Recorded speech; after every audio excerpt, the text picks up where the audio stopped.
Menyambung video sebelum ini tentang mioma uteri, setelah kita melakukan USG transvaginal dan kita tegakkan diagnosa mioma uteri, langkah pertama yang harus kita lakukan adalah yang pertama, dihitung jumlah miomnya. Ada berapa buah jumlah miomnya. Yang kedua adalah tentukan berapa ukuran miomnya. Dan yang ketiga adalah tentukan lokasi miomnya.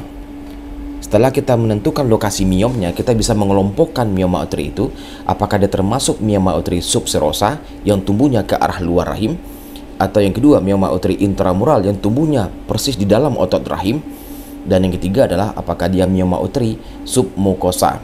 Submukosa adalah mioma uteri yang persis berada di belakang dinding rahim bagian dalam atau di belakang endometrium.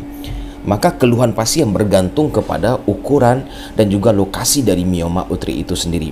Dan yang paling sering menimbulkan permasalahan dalam hal permasalahan haid dan juga menimbulkan permasalahan gangguan kesuburan atau infertilitas adalah mioma uteri intramural dan mioma uteri submukosa.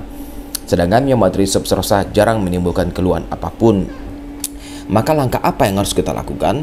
Maka langkah yang harus kita lakukan dengan melakukan laparoskopi. Tindakan laparoskopi bisa kita pilih untuk membuang mioma uteri.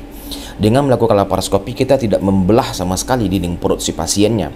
Kita hanya melakukan 4 titik lubang pada dinding perutnya dengan diameter cuma 0,5 cm saja. Dan nanti mioma uteri itu dapat kita keluarkan dengan alat khusus yang kita sebut dengan morcelator.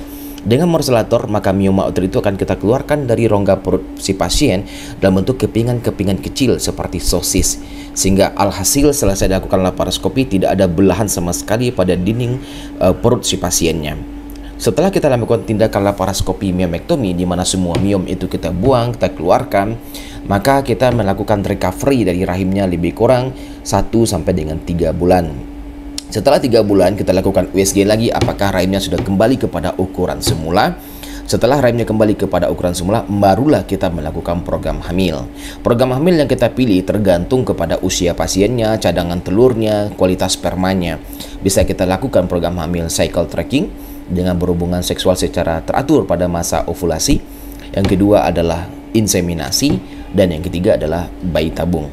Mioma uteri adalah sepertinya permasalahan yang tidak begitu besar dibandingkan dengan adenomiosis. Tapi ingat, mioma uteri yang berada di belakang endometrium atau mioma uteri submukosa itu sangat mengganggu terhadap implantasi embrio, apalagi kalau miomnya berlokasi di puncak rahim, di mana embrio harusnya tertanam di sana.